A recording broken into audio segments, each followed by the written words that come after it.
Cuando hay esas palabras que anteceden, palabras muy inspiradoras, muy bonitas, yo tuve una experiencia, yo no sé si les conté, que había la despedida de una convención de la Cruzada Cristiana en Santa Marta.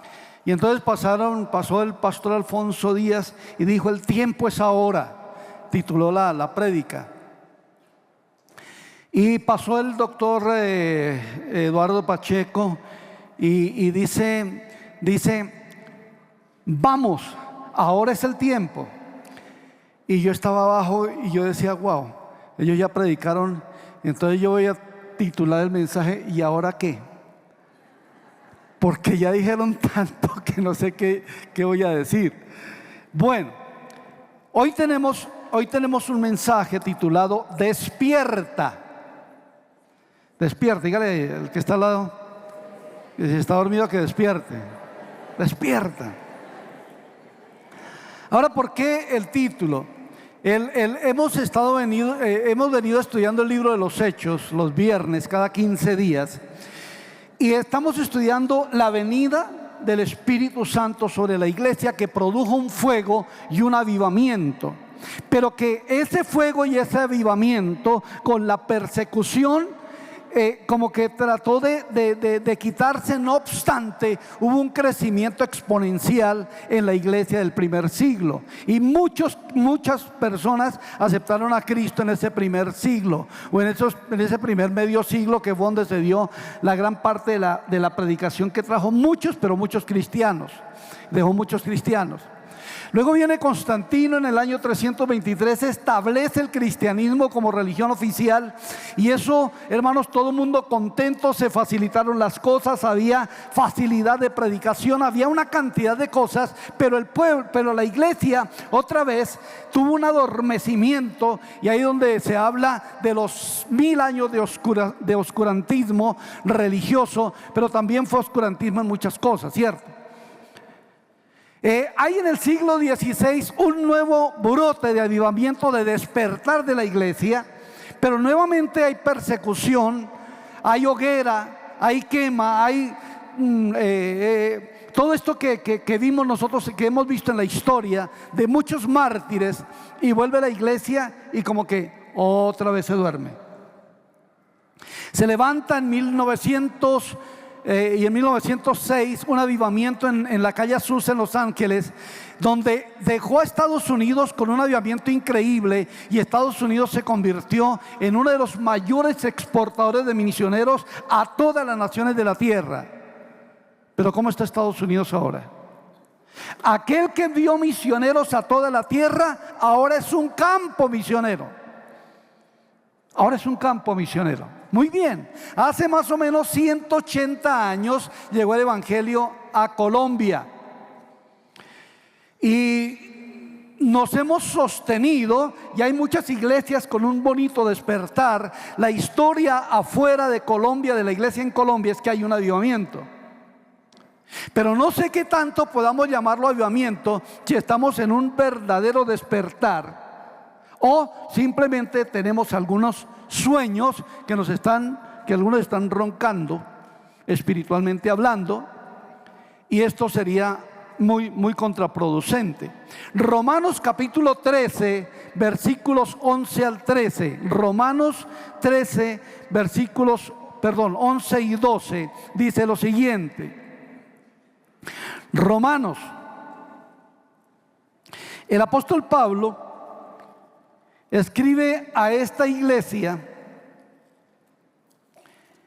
y les está diciendo cosas muy interesantes, porque Romanos se escribe en el año 57 después de Cristo, y ya en el año 57 había ese avivamiento, pero también estaba una advertencia del apóstol Pablo, y dice lo siguiente: y esto, conociendo el tiempo, que es ya hora de levantarnos del sueño. Fíjense, año 57, donde había un avivamiento mundial, o regional en ese entonces allá, pero se decía que era un avivamiento, y dice: y esto, conociendo el tiempo, que es ya hora de levantarnos del sueño, porque ahora está más cerca de nosotros la salvación que cuando creímos.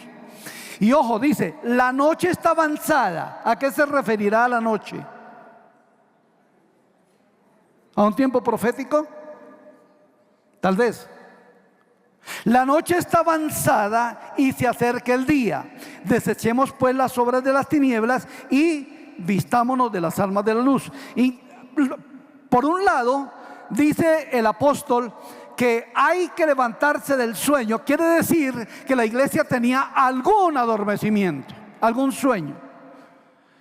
Y luego dice, la noche está avanzada. En la noche avanzada, ¿qué sucede? ¿Qué pasa con la noche avanzada? ¿Qué pasa con los que se acuestan a las 7 de la noche y son las 11 y no se duermen? Que la noche avanzada es generadora de sueño.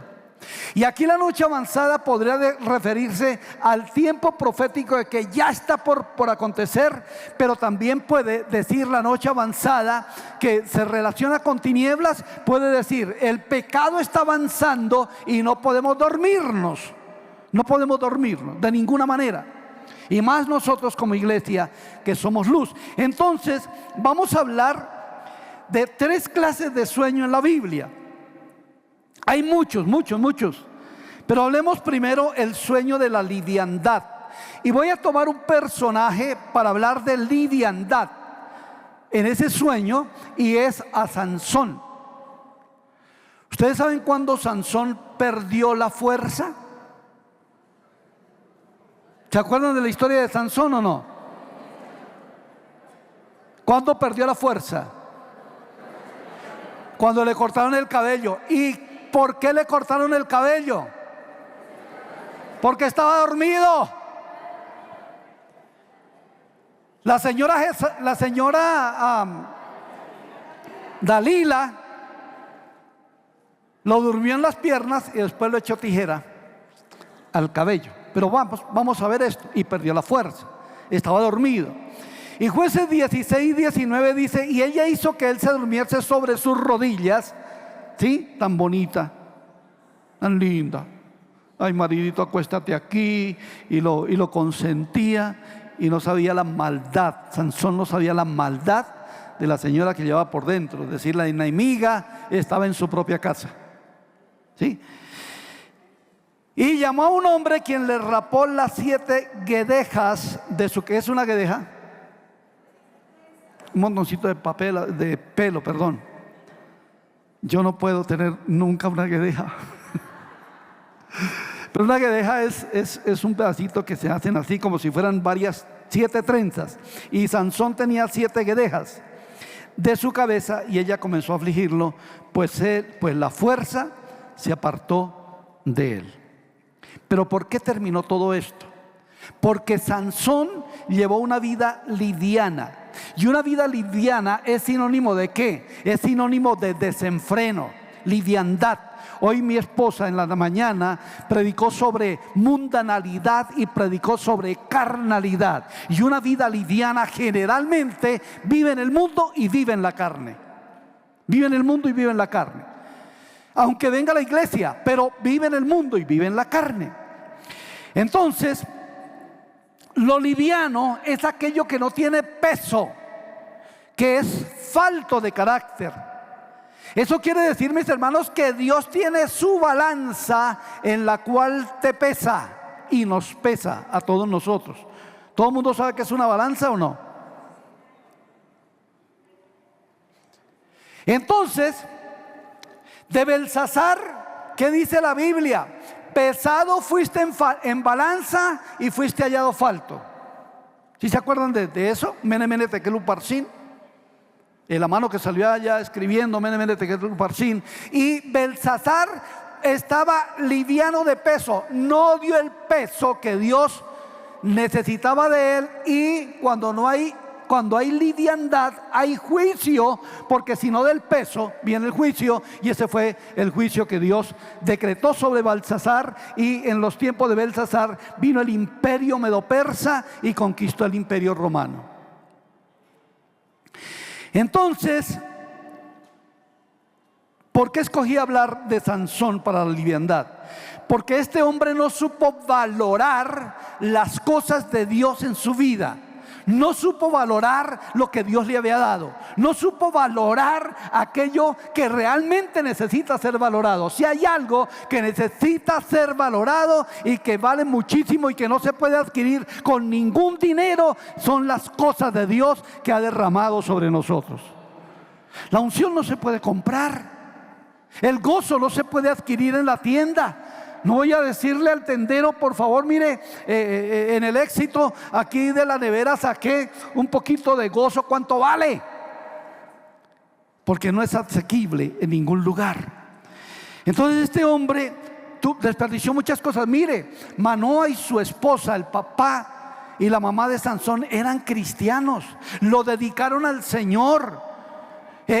Manoa le preguntó al Señor cuál será la forma de que este niño viva, y el ángel le dijo: mire, él hazlo nazareo, es decir, que no consuma licor, que no consuma miel, que no consuma, bueno, no consuma miel, no, al contrario, que debería ser alimentado con miel. Bueno, pero tenía unos mandamientos de consagración, y todo eso lo desperdició él.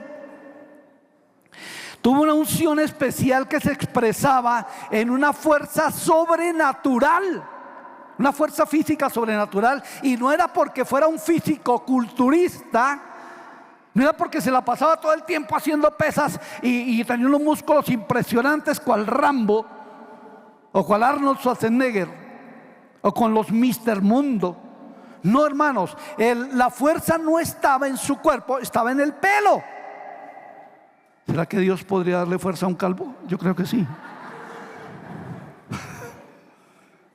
Bueno, Él tiene todo el poder para dar fuerza donde sea, pero la fuerza estaba en el pelo. La fuerza estaba en el pelo. Es que Dios hace cosas extrañas, ¿sí o no? Dios hace a veces cosas irracionales, ilógicas. ¿Cómo así que la fuerza en el pelo? Lucerito tendría harta fuerza. Cuando nosotros hablamos entonces de eso, de esas cosas anormales, particulares, extrañas, ilógicas, particulares,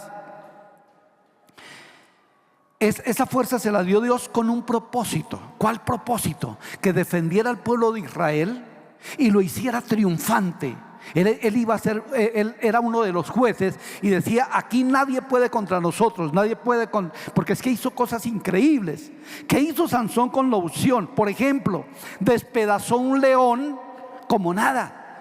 Jueces 14:6 dice: y el espíritu de Jehová vino sobre Sansón, quien despedazó al león como quien despedaza a un cabrito, sin tener nada en su mano, y no declaró ni a su padre ni a su madre. A mí, cuando se me aparece un león, a menos que sea el rugiente, que puedo reprenderlo, pues si me parece una cosa así, yo me privo ahí.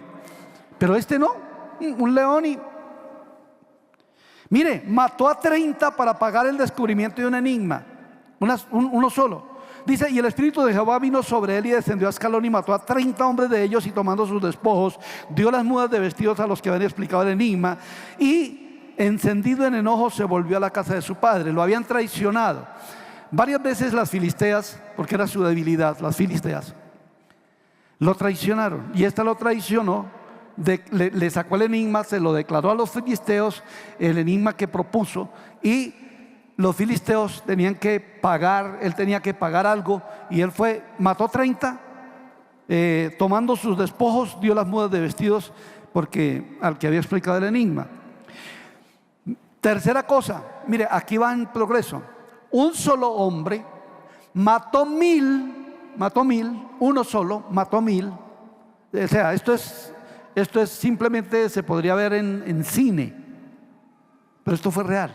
Miren lo que dice el capítulo 15, versículos 13 al 15. Dice: y ellos respondieron diciendo: no, solamente te prenderemos y te entregaremos en sus manos, mas no te mataremos. Dice que unos por allá en Lais estaban y lo ataron y dijeron: me van a entregar en los filisteos. Entonces lo amarraron con cuerdas, tremendo. Bueno, Entonces le ataron con 2 cuerdas nuevas y le hicieron venir de la peña. Y así que vino hasta Lei, los filisteos salieron gritando a su encuentro. Pero el espíritu de Jehová vino sobre él, y las cuerdas que estaban en sus brazos se rompieron como lino quemado con fuego, y las ataduras se cayeron de sus manos. Y hallando una quijada de un asno fresca aún, extendió la mano y la tomó y mató con ella a 1000 hombres. Con una quijada. El hermano Agustín nos estaba diciendo en estos días en el estudio bíblico, y eso que no le dieron todo el burro, sino con una quijada, porque si hubiera sido todo el burro, ¿a cuántos se hubiera matado? Pero con la quijada de un asno mató 1000 hombres. Entonces Sansón dijo, escuchen bien esto porque es importante: con la quijada de un asno, un montón, 2 montones, con la quijada de un asno maté a 1000 hombres. ¿Sabe qué está haciendo él? Gloriándose en su fuerza, sin saber que la fuerza venía de Dios. Pero derrotar un tipo a 1000, no, eso es increíble. Fíjense lo que él estaba perdiendo jugando con las filisteas. Pero luego se cargó las puertas de una ciudad, de la ciudad donde estaba preso. Dice, y fue Sansón a Gaza y vio allí a una mujer ramera y se llegó a ella. La debilidad eran las mujeres. Y fue dicho a los de Gaza, Sansón ha venido acá, y lo rodearon y acecharon toda aquella noche a la puerta de la ciudad. Y estuvieron callados toda aquella noche diciendo, hasta la luz de la mañana entonces lo mataremos. Mas Sansón durmió hasta la medianoche, y a la medianoche se levantó y tomando las puertas de la ciudad con sus 2 pilares y su cerrojo, se las echó al hombro y se fue y la subió a la cumbre del monte que está delante de Hebrón. ¿Qué era eso de sacarse las puertas? Las puertas no eran una puertica de 80 centímetros por 1,80 o 2 metros.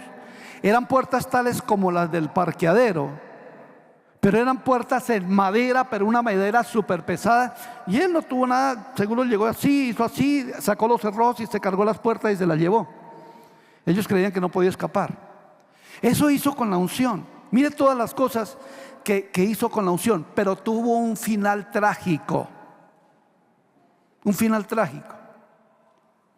Estaba jugando con las cosas de Dios. No le dio valor a las cosas de Dios. Su vida fue una vida liviana. Por eso hablamos el sueño de la liviandad.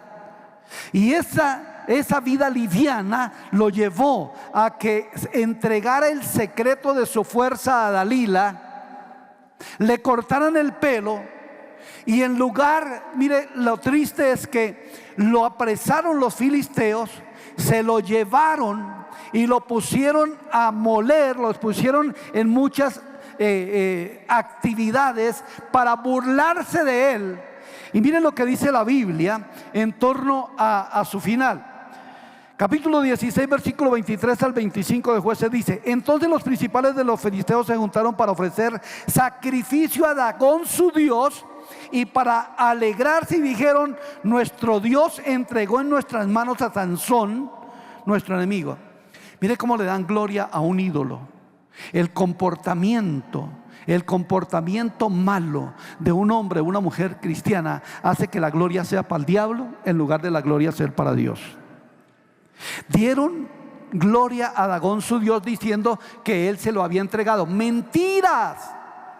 Mentiras, él solito se entregó por su liviandad con Dios. Se dicen muchas cosas de Sansón, pero no dice de Sansón que ayunó, que oró, que buscó a Dios, que tuvo una vida espiritual abundante. Eso no lo dice en ningún lado de la historia de Sansón, desde el capítulo 13 hasta el versículo 10, desde el capítulo 13 hasta el 16 de Jueces. No dice en ningún lado que oró, que buscó a Dios.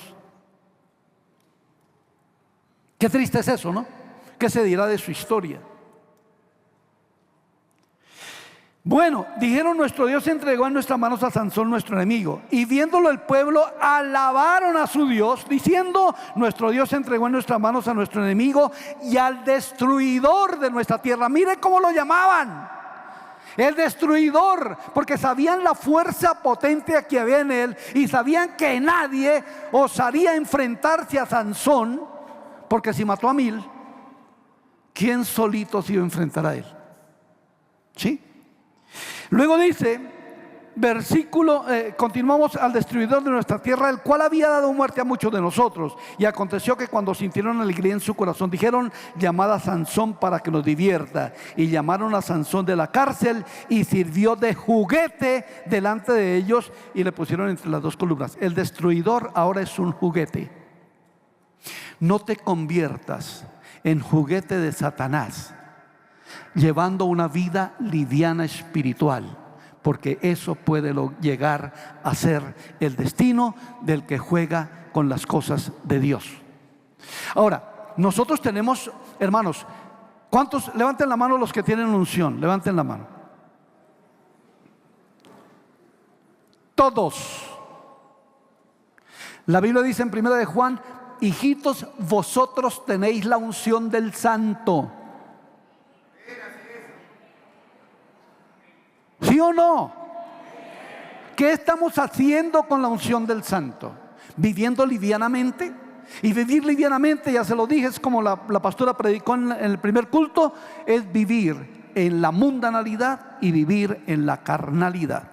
No darle valor a las cosas que tenemos, no darle valor a la palabra. La Biblia está por ahí, cada 8 días de pronto la desempolvamos y ya venimos a culto, ya la tenemos en el celular, entonces ya no hay necesidad de leerla. Liviandad nos habla de carencia de dominio propio. Este hombre, hermanos, tenía un carácter tan débil, tan débil. Y hay algunos que todavía no tienen dominio propio sobre la sexualidad, no tienen dominio propio sobre las redes, no tienen dominio propio, mis hermanos, sobre la televisión, no tienen dominio propio sobre la ira, no tienen dominio propio sobre el mal carácter con cualquier cosita. Es decir, no me toquen, porque donde me toquen brinco, soy brioso. ¿Cómo está su dominio propio? Sansón jugó con la mentira, hizo alianza con las inconversas, descubrió sus debilidades, desperdició la unción que le fue dada por el Señor para la destrucción de sus enemigos, y su fin fue tragedia, una tragedia totalmente incomprensible en aquel que había sido el destruidor. Terminó suicidándose para matar filisteos, porque la fuerza le fue de vuelta. Y en las dos columnas, yo no sé cómo eran las edificaciones, lo cierto es que dice que agarró una columna, le dijo porque le sacaron los ojos también, le dijo al guía: lléveme a las dos columnas, y cogió las dos columnas de donde estaban reunidos, y dice que aquel día mató como a 3,000 o 4,000 filisteos que estaban allí, y así murió Sansón. Tragedia. ¿Qué nos lleva, hermanos, a pensar en esto? El sueño de la liviandad nos puede convertir en juguete de Satanás. No te dejes, por favor. No te dejes. Busca a Dios. Vamos a ver otro sueño. El sueño de Elías nos habla del sueño del desánimo. Digan conmigo: desánimo. ¿Cuántos han vivido desánimo? ¿Y cuántos están desanimados hoy? Bueno, Primero de Reyes capítulo 19 versículos 1 al 6 dice lo siguiente: Acab dio a Jezabel la nueva de todo lo que Elías había hecho y de cómo había matado a espada a todos sus profetas. Entonces envió Jezabel a Elías un mensajero diciendo: así me hagan los dioses y aún me añadan. Esto quiere decir que caiga un rayo y me parta. Si mañana a estas horas yo no he puesto tu persona como la de uno de ellos. Cuando digo que venga un rayo y me parta, no es textual, es que así se echaban una automaldición cuando decían: así me hagan los dioses y aún me añadan. Viendo pues el peligro, escuchen bien, viendo pues el peligro, se levantó y se fue para salvar su vida. ¿Sí? Para salvar su vida. Y vino a Berseba, que está en Judá, y dejó allá a su criado. Y él se fue por el desierto un día de camino, y vino y se sentó debajo de un enebro, y deseando morirse dijo: basta ya, Jehová, quítame la vida, pues no soy mejor que mis padres. Y echándose, no dice la Biblia que se acostó, sino echándose debajo del enebro, se quedó dormido.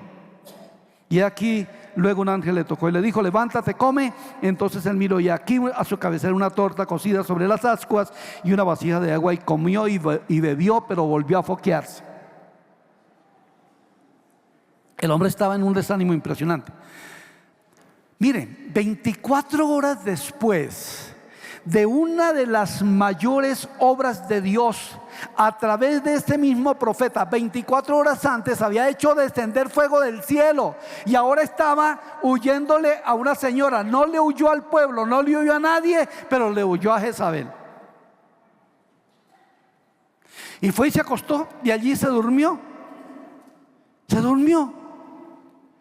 Y estaba huyendo. ¿Y hacia dónde fue Elías? A un desierto. Mis hermanos queridos, es que los desánimos nos pueden mandar a desiertos. Y en el desierto, ¿qué vemos? Nada. Y allá fue y encontró por ahí un árbol, un enebro, y se acostó y se foqueó, se durmió. Entonces, hermanos queridos, en el desierto, ¿haciendo qué? ¿Con qué visión? ¿Con qué dirección? Y aquí es donde apelo, hermanos, a que tenemos que tener madurez para manejar los tiempos duros de la vida, porque en algún momento el desánimo es una de las armas que más tiene Satanás para destruir nuestros sueños, destruir nuestros objetivos, destruir nuestra vida. El desánimo hay que combatirlo. ¿Y cómo se combate el desánimo? Con una fe férrea en las promesas de Dios. Amén. Entonces, hermanos, los ataques siempre vienen. Hay ataques afuera, tenemos ataques de los inconversos, tenemos burla de los inconversos. Y el Salmo 54, 2 y 3 dice: oh Dios, oye mi oración, escucha las razones de mi boca, porque extraños se han levantado contra mí y hombres violentos buscan mi vida. No han puesto a Dios delante de sí. Una persecución de los de afuera. Pero también a veces adentro de la iglesia hay ataques por personas que no viven una vida recta delante de Dios. Y en el Salmo 55, 12 al 14, David se queja de algo y dice: porque no me afrentó un enemigo, lo cual habría soportado, ni se alzó contra mí el que me aborrecía, porque me hubiera ocultado de él. Sino tú, hombre, al parecer íntimo mío, mi guía y mi familiar, que juntos comunicábamos dulcemente los secretos y andábamos en amistad en la casa de Dios. Hay ataques allá afuera, hay ataques allá adentro, hay ataques por todo lado. A veces uno saluda a las personas y le pregunta cómo está y le dice: en la lucha, porque ha habido luchas duras esta semana o el mes anterior, y algunos dicen: no, pues he entrado en el desánimo. El desánimo no solamente nos mete en desiertos de desorientación, sino que el desánimo nos lleva a perder la perspectiva de lo que queremos. ¿Para qué huyó Elías? ¿Qué leímos? ¿Para qué huyó Elías? Para salvar la vida. ¿Sí? ¿Sí o no? Ok. Luego, en su oración, allá debajo del enebro, ¿qué le dice a Dios? Quítame la vida. O sea, ¿se quería morir o no se quería morir? Porque si se quería morir, ¿por qué no se esperó a Jezabel que ella le hacía el favor? Sí. Allí le está diciendo dice la Biblia que se fue para salvar su vida, pero ahora le dice a Dios que no quiere la vida. Quítame la vida. Y es que en algún momento, mis hermanos, el temor nos lleva a perder el deseo de vivir. El desánimo nos lleva a perder el deseo de vivir. Y tenemos que combatirlo, porque algunos desanimados han atentado contra su propia vida. El desánimo nos lleva a caminar en nuestras propias fuerzas. Fíjense, hermanos, la Biblia dice que Elías caminó un día,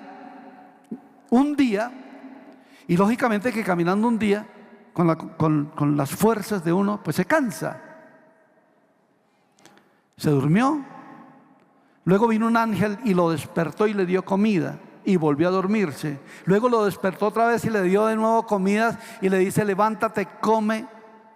y bebe porque largo camino te resta. Y dice que con aquella comida caminó 40 días y 40 noches. Hermanos queridos, cuando caminamos con la comida nuestra nos alcanza poquito, pero si caminamos con la comida de Dios podemos alcanzar grandes caminos y largos caminos sin cansarnos y llegar hasta el monte de Dios para recibir la revelación que Él tiene. Camina con la comida de Dios. Este mundo hay que caminarlo con la comida de Dios para que no nos dé el desánimo. ¿Qué te desanima hoy, mis hermanos? ¿Problemas económicos? Asaf entró en algún momento en una situación bien crítica y a tener envidia de los ricos y a decir: mire, ellos sí hacen fiestas, se les sale la carne de cordura, ellos gozan de banquetes, ellos tienen una envidia por el inconverso. Y dice: tan torpe era yo que no entendía, era como un caballo sin entendimiento. Uy, Asaf se trató mal. Es un burro, en otras palabras. Dije: no. Yo entré en el santuario de Dios y confié, entendía el fin de ellos. Y luego dice finalmente: ¿a quién tengo en los cielos sino a ti? Y fuera de ti nada deseo en la tierra, Señor. Aunque me muera de hambre, Señor, tú eres mi riqueza preciosa. Y eso es, mis hermanos queridos. Qué bueno es que Dios está a nuestro lado en medio de los desánimos. Encontré esto que me gustó y lo traje y dice: no escuches al desánimo que te dice no luches, no escuches al fracaso que te dice no lo intentes de nuevo, solo escucha a Dios que te dice: no te rindas, yo estoy contigo. Yo estoy contigo. Pero luego viene el sueño de la comodidad. ¡Wow! El sueño de la comodidad. Jonás 1 al 6, 1 al 6 dice: vino palabra de Jehová a Jonás, hijo de Amitai, diciendo: yo les voy a robar un poquito más de tiempo hoy. Diciendo: levántate y ve a Nínive, aquella gran ciudad, y pregona contra ella, porque ha subido su maldad delante de mí. Y Jonás se levantó, ¿para qué? Para huir de la presencia de Jehová a Tarsis. ¿Ustedes qué creen? ¿Que uno puede huir de la presencia de Dios? A Jonás le faltaba un poquito de teología, de doctrina. El hombre como que estaba escaso de doctrina en torno a la presencia de Dios. A Tarsis, y descendió a Jope, y halló una nave que partía para Tarsis, y pagando su pasaje entró en ella para irse con ellos a Tarsis, lejos de la presencia de Jehová. ¿Cuál era el pensamiento de Jonás? Que Jehová solamente estaba en un lugar, y era en Jerusalén o en Israel, y que en otro lado no estaba. Entonces yo me voy lejos de la presencia de Jehová. De Dios no podemos escondernos. Pero Jehová hizo levantar un gran viento en el mar, y hubo en el mar una tempestad tan grande que se pensó que se partiría la nave. Y los marineros tuvieron miedo, y cada uno clamaba a su Dios, y echaron al mar los enseres que había en la nave para descargarla de ellos. Pero Jonás había bajado al interior de la nave y se había echado a dormir. Otra vez dice que se echó. Y el patrón de la nave se le acercó y le dijo: ¿qué tienes, dormilón? Levántate y clama a tu Dios, quizá Él tendrá compasión de nosotros y no pereceremos. Hay unos que están cómodamente desobedientes. Cómodamente desobedientes.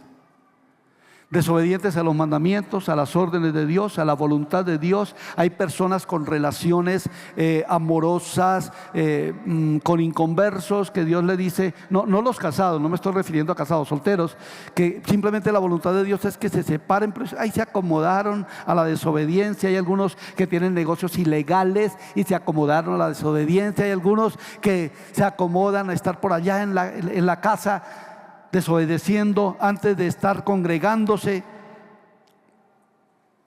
Entonces este hombre, abiertamente rebelde, toma un barco hacia Tarsis. ¿Dónde era Tarsis? Pues algunos historiadores dicen que era una ciudad que ahora es una ciudad mercantil en el sur de España, que se llama Tartessus, ¿sí? Y allá, fíjense, desde por allá hasta España, hasta Europa, el hombre sí quería alejarse de Dios, pero Dios iba con él. Entonces es enviado a un lugar específico, pero cae para otro lado, porque simplemente no se le daba la gana de ir a predicarle a los de Nínive. No, a mí no me gustan esos manes. No, si Nínive nos ha hecho daño a Israel, ¿yo qué voy a predicarles allá? Y abiertamente, mire, es el primer registro en la Biblia, y tal vez el único, que registra una rebelión tan abierta a una orden específica de Dios. Increíble. Se fue para Tarsis. Pero como Dios está en todos lados, en el mar también estaba. Y Dios usó el mar, una tempestad y un pescadito, no sé de qué tamaño, pero que lo tenía con la boca abierta para cuando llegó el hombre y dijo: aquí está. Mira, hermanos, Dios le tocó sacar a Jonás de la comodidad a través de circunstancias muy, muy dolorosas. Inclusive que él fue el que dijo que la tempestad se calmaba cuando lo echaran a él al mar. Fíjense, si recibió de Dios que lo echaran al mar, ¿ustedes se imaginan que él ya estaba como diciendo: aquí fue mi fin? Pero Dios tenía preparado ese pescado, y alguien estaría durmiendo tranquilo, roncando en la barriga de un pez, y llegó a donde no le gustaba. Hermanos queridos, no se acomode tanto.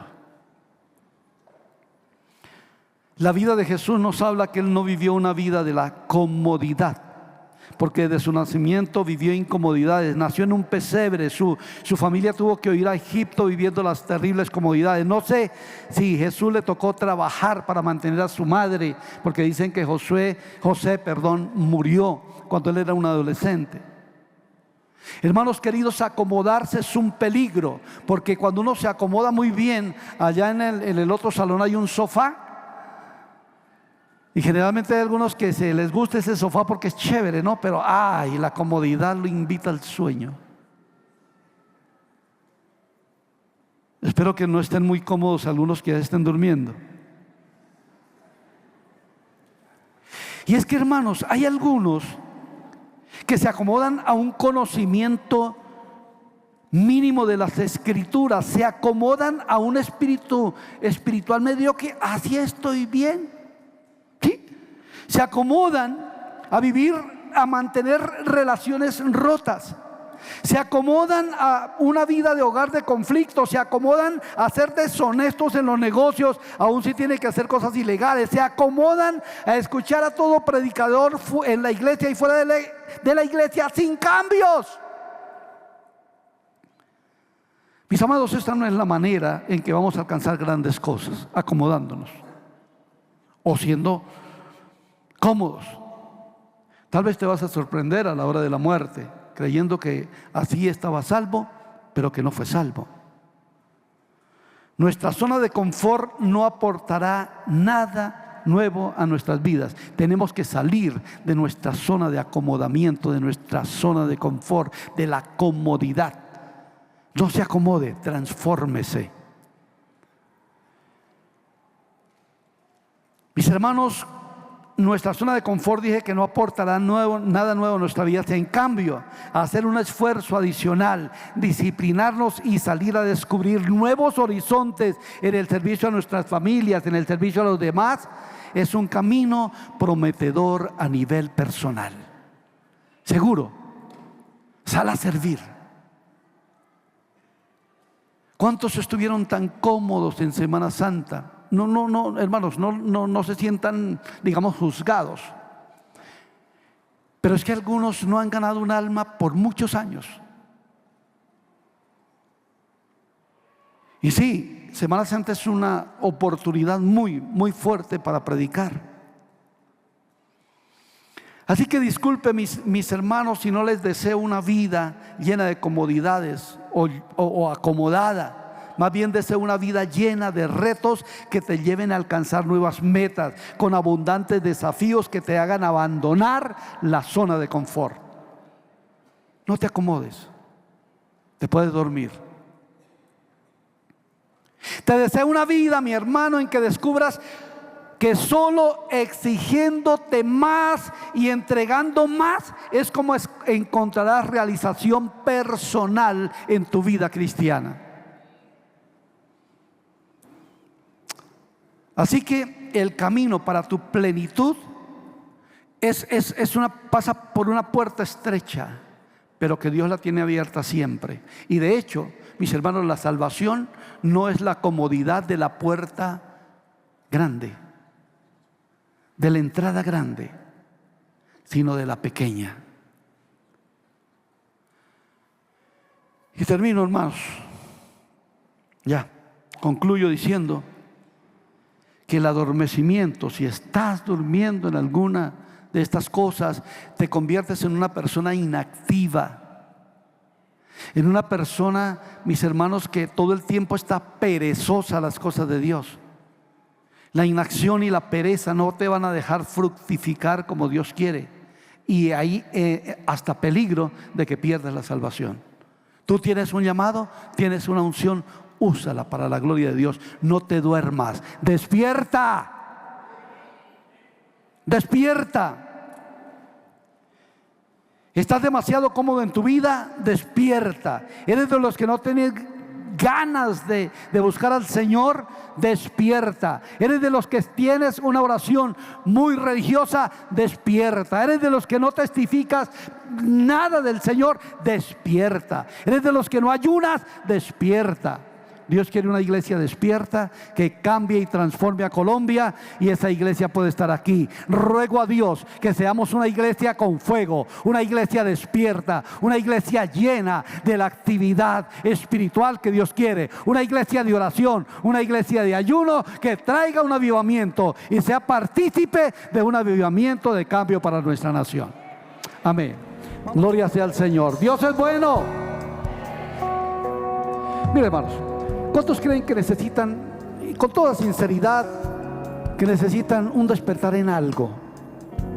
En la oración, en la lectura de la Biblia, en el discipulado, en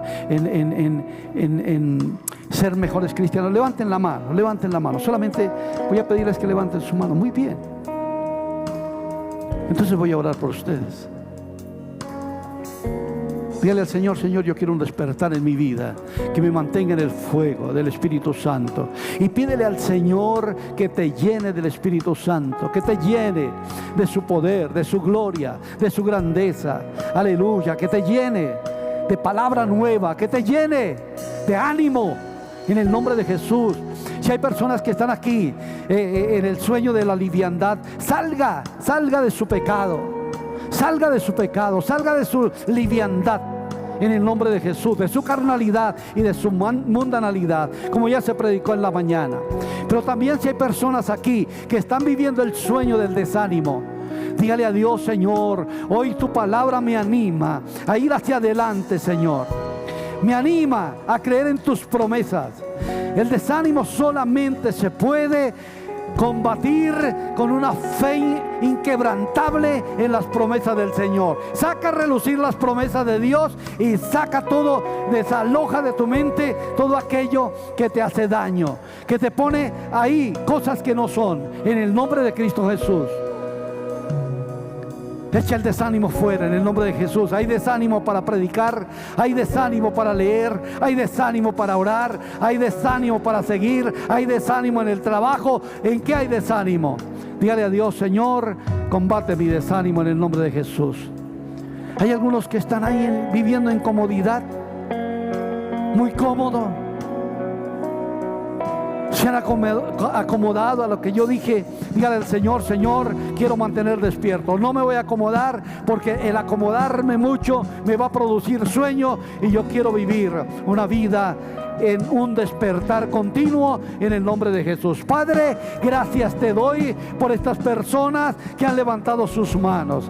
Gracias te doy, Señor, por mantenernos despiertos.